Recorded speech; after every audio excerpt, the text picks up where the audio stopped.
清晰。R9S OPPO 拍照手机。据我所知，秦明正在私下复查他父亲20年前坠楼的案子。关于20年前坠楼的秦宋一案的尸检报告，死者的心血检测上写着正常，这是不可能的。根据目击者的描述，死者当时体内含有酒精，并伴有晕眩、呕吐等症状。您说的哪个老罗？就罗叔叔罗耀啊！你的连环杀人犯迫不及待地找你了，他用你父亲的死来引起你的注意，说明他是一个具有传统价值观的人。你在包庇谁？罗耀吗？他当真是我的爱人。要不是我父亲的朋友吗？他为什么这么做？我在什么地方可以找到罗耀？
还是不接。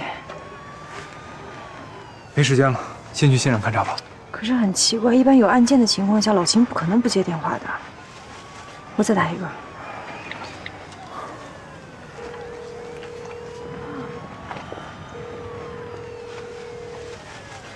先勘查吧。走。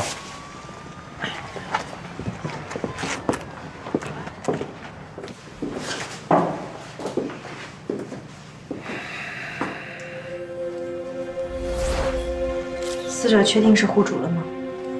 没错，死者名叫罗耀，57岁，是医学院心理学系的教授，本来是临床专业，后来主攻心理学。是谁报的案？邻居发现户主家的门是虚掩着，于是过来提醒户主。进来之后发现人死了，立马就报了案。从进出口的状况来看，门锁没有被破坏的痕迹。目前我们推测，很有可能是熟人作案。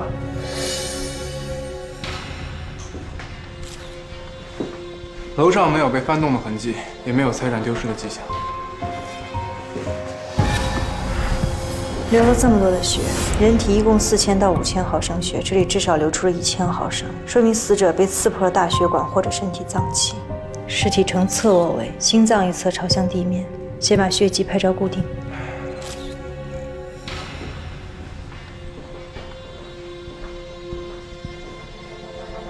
帮我翻动一下。好。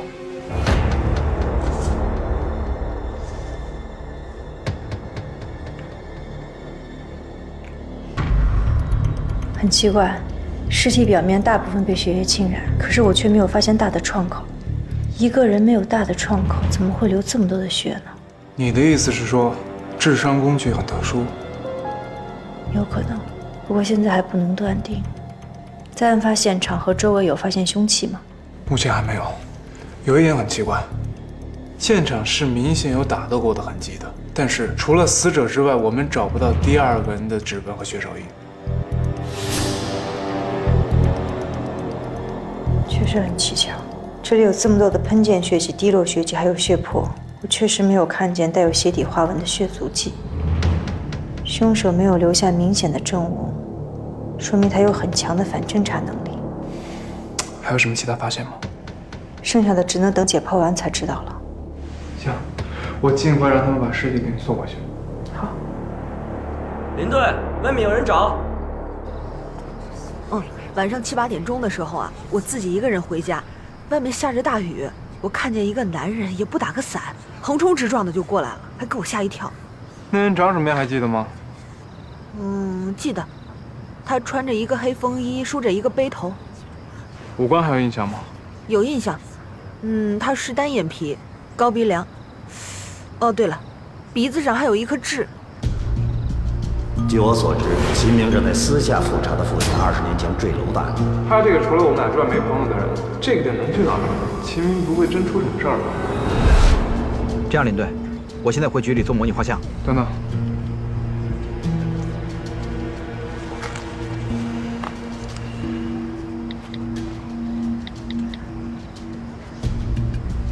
是他吗？对，没错，就是他。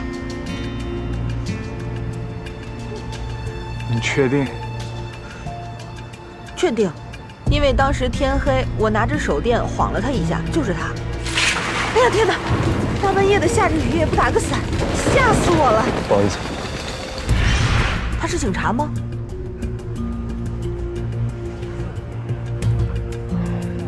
小黑，先带他去做个笔录。跟我走吧，来。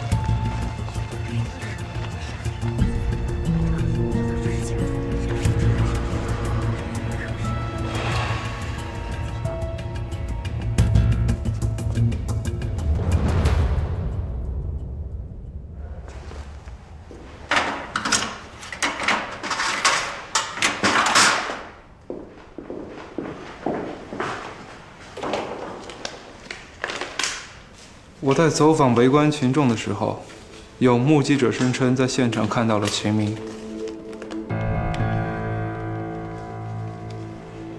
秦明？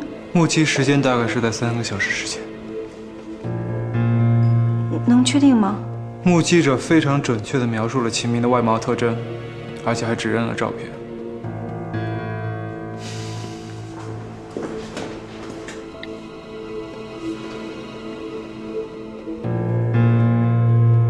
还是不解。这么看来，据目击者所说，秦明很有可能曾经到达过案发现场周围。可是那也只能说明他到过案发现场周围，并不是中心现场，对吧？我查过罗耀的社会关系，首先他是秦明的导师，其次他是秦明父亲的同学。你说这会不会太巧了？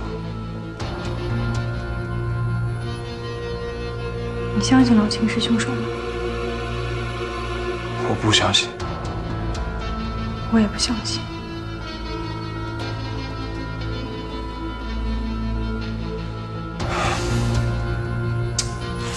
先解剖吧。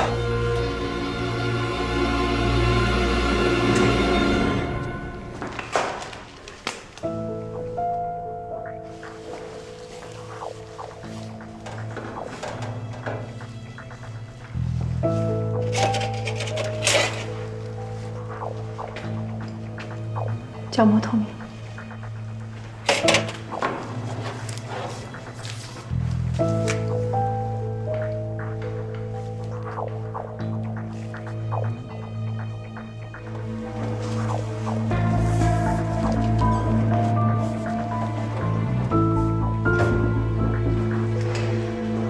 下颌骨和手指小关节形成部分尸僵，身体其他部位尸僵并不明显。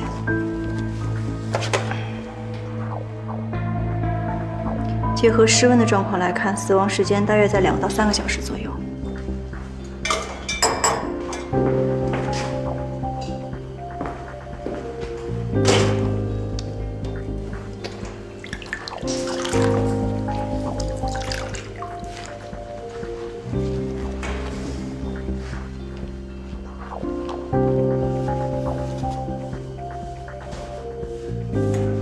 这也挺奇怪的，满身都是血，却看不到伤口。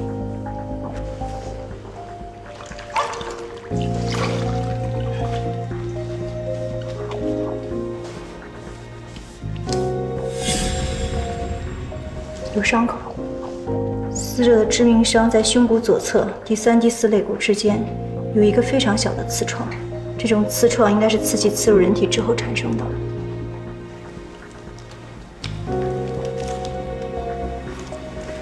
身体的其他部分并没有留下明显的伤痕，四肢、颈部、口鼻处没有明显的约束伤和机械性窒息痕迹。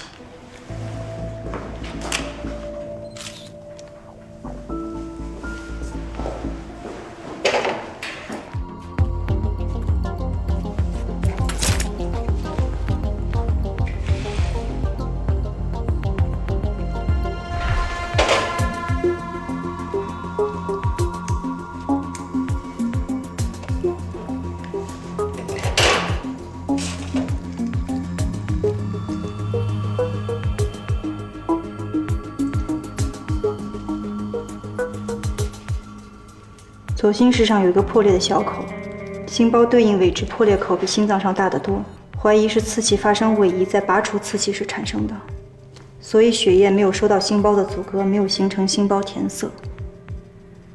初步怀疑是大出血导致的死亡。创口很深，但是裂开的程度并不大，说明凶器很锋利。创口的形状来看，创角一钝一锐，应该是单面刃，能刺到心脏的话，长度大约在10厘米左右。凶手为什么要拿这么细小的凶器呢？这个现在还不能断定，不过凶手对人体的结构很了解，他很谨慎也很有信心。从作案的手法上来看，怎么了？从作案的手法上来看，很有可能是血液的。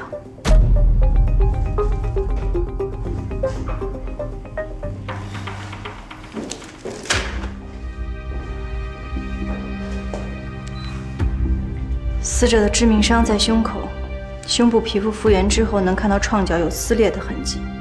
这种撕裂很特殊，那它说明了什么呢？意味着刀头可能并不长，所以刀柄也刺入了体内。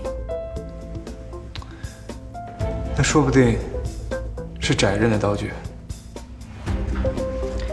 刀刃确实很窄，而且刀柄也比一般的水果刀应该要长。你确定吗？现在还不能确定，需要进一步试验才能确定。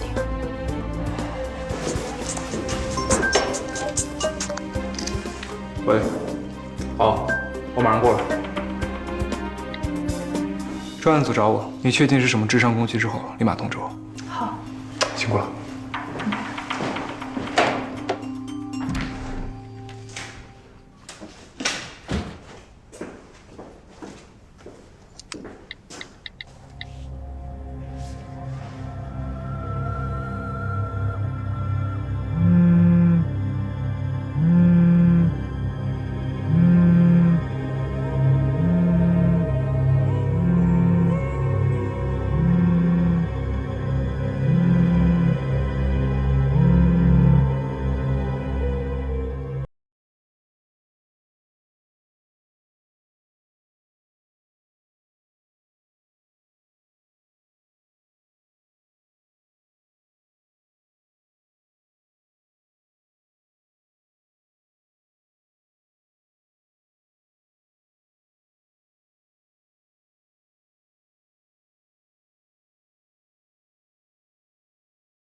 解剖刀。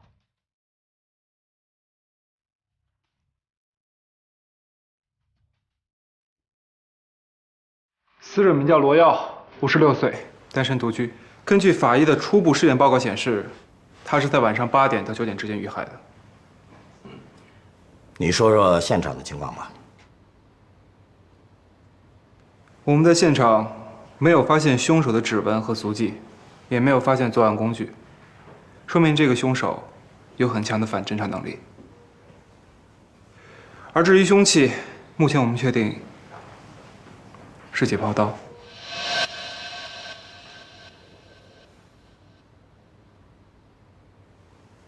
而且，根据现场目击者声称和辨认，嫌疑最大的是法医科的秦科长。据我们调查，秦明的父亲秦颂在20年前坠楼身亡，而当时的法医报告显示是自杀。秦明对此深表怀疑，他觉得他的父亲是被谋杀的，而凶手很有可能就是罗阳。他有不在场的证明吗？根据现在的调查显示，还没有。我们有理由怀疑，这是一场报复性仇杀。可是现在从法医的角度来看，还有很多疑点不能解释。如果说凶手具有很强的反侦查能力，那我们也有理由怀疑他正在利用我们的侦查手段，把矛头指向秦明。我理解你作为秦明的同事，对秦明有感情，有想保护他的愿望，这些我都理解。但是目前，既然所有的嫌疑点都集中在了秦明身上，我们就不能放弃对他的怀疑。从作案工具来看，如果是秦明做的案，他完全可以选择更普通的作案工具来掩饰自己的身份，用更特殊的作案工具只会暴露凶手的身份，这样一个基础常识，作为一名法医，尤其像秦明这样的法医，怎么会忽略呢？理论上是这样的，但是所有的线索也不能忽略。首先，秦明有作案动机，也有作案时间，还有目击证人证明他在那段时间里出现在了案发现场附近，凶器是解剖刀。很遗憾，他是这起案件的头号嫌疑人。我给大家敲个警钟啊！作为警察，我们不能让自己的感情影响到自己的判断。谭局长，我和老秦一起工作这么久，说没有一点情感是不可能的。但是现在我只是作为一名法医在进行分析，无论犯罪嫌疑人是谁，我都会这么说。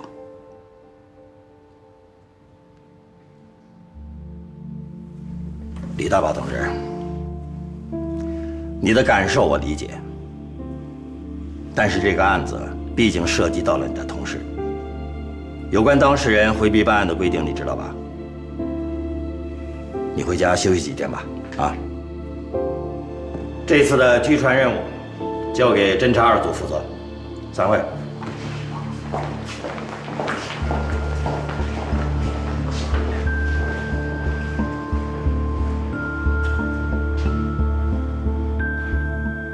你相信秦明吗？我相信他。我知道，现在这些证据让你没有办法接受，但是你也应该清楚。不论是法医还是刑警，我们都是根据事实进行推断的。所以越相信秦明，我们就越应该查出真相，对吗？对。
秦明，请你跟我们走一趟。秦明，请你配合我们的工作。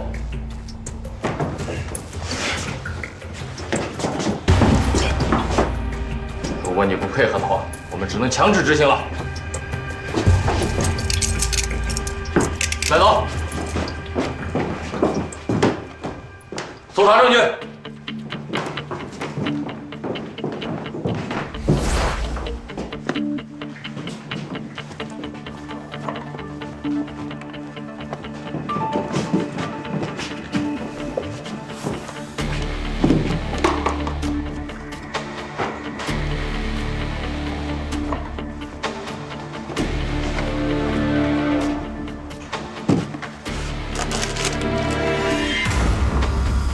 有发现？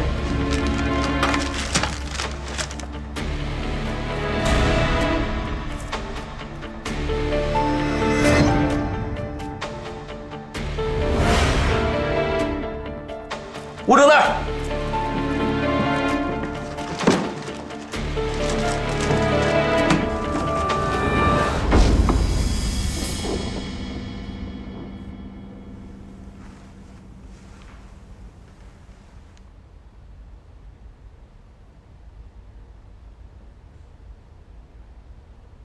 你是说还没有见到罗耀就被人打昏了是吗？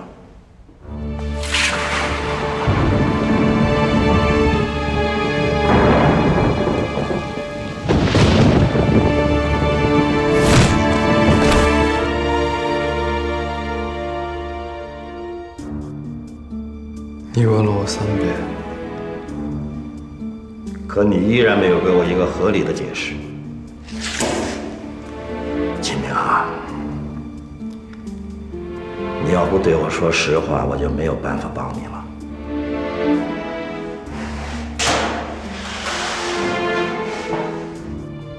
我说的每句都是实话。你为什么突然去找他？我收到一封我父亲写的检举信。你是不是怀疑你父亲的死跟罗耀有关呢？不是怀疑，我已经确定了。所以你就杀了他？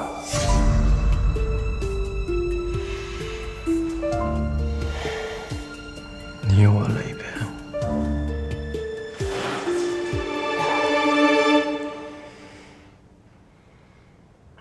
后槽牙的事你怎么解释啊？这是我们在你家里搜到的，经过检验，这是人的臼齿，而且不是一个人的臼齿，其中的一部分臼齿跟资料库受害人 DNA 进行了比对，完全一致。怎么解释？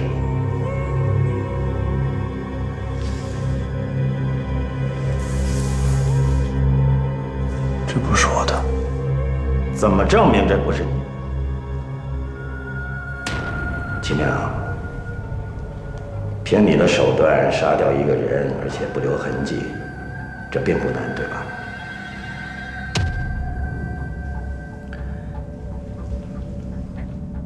这不像是突如其来的陷害，凶手一定预谋已久。现在这个样子就是他想看到的结果。从一开始，利用我父亲的案件吸引我开始调查，一直到杀害罗耀，留下臼齿项链，这一切行动都针对我。好，我们假设啊，你真的发现并且确认罗耀就是杀害你父亲的凶手，那你为什么不第一时间向局里汇报，而是擅自行动？你想干什么？秦明啊，你好好想一想吧。不管是不是真有人陷害你，你之所以现在坐在这里，那不是无缘无故的。在现在这个情况下，你只能积极配合调查。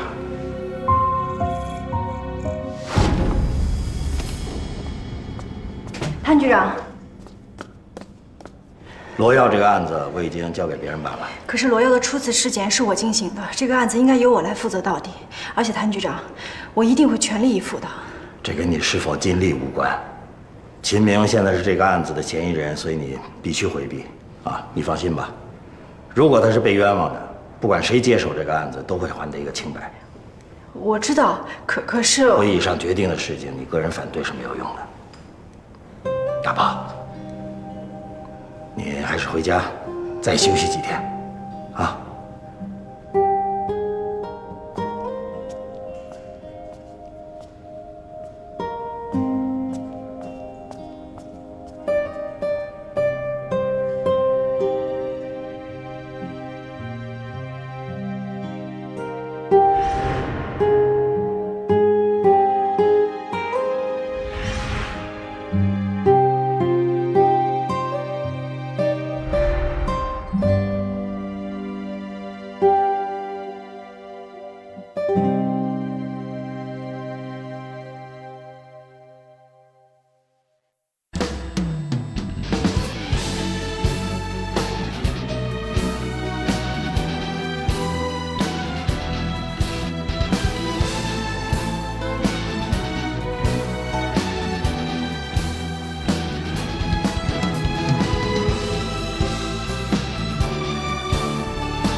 欺骗不是暗藏深渊，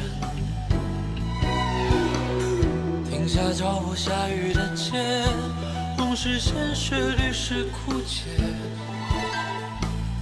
黄灯彻夜闪我不眠，游戏我来破解。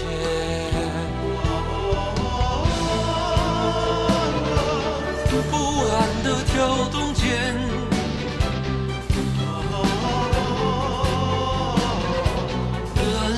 却不能眠，历历浮现，被血将他的唇齿的争乱死结，笑旁人冷眼，人心不能搁浅。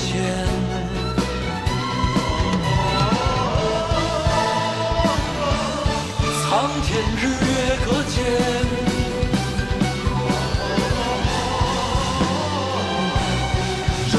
我来分辨，吹着口气，横对冷眼，触摸黑夜，如墨如烟，归手起无还佛心。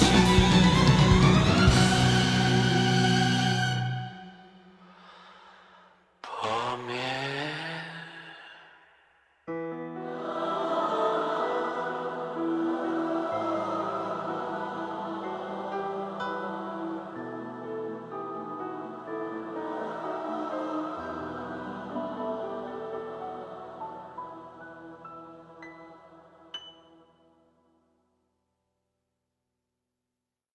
现在就算所有人都怀疑秦明，也不能解除我心里的疑点。秦明是真的遇到对手了。我在洛阳家找到一片带血的叶子，需要马上送检。血液样本 DNA 和秦明的 DNA 对比结果完全一致。怎么会呢？犯罪嫌疑人确定了，立刻对监视居住的秦明实施抓捕。认罪吧，认罪对你有好处。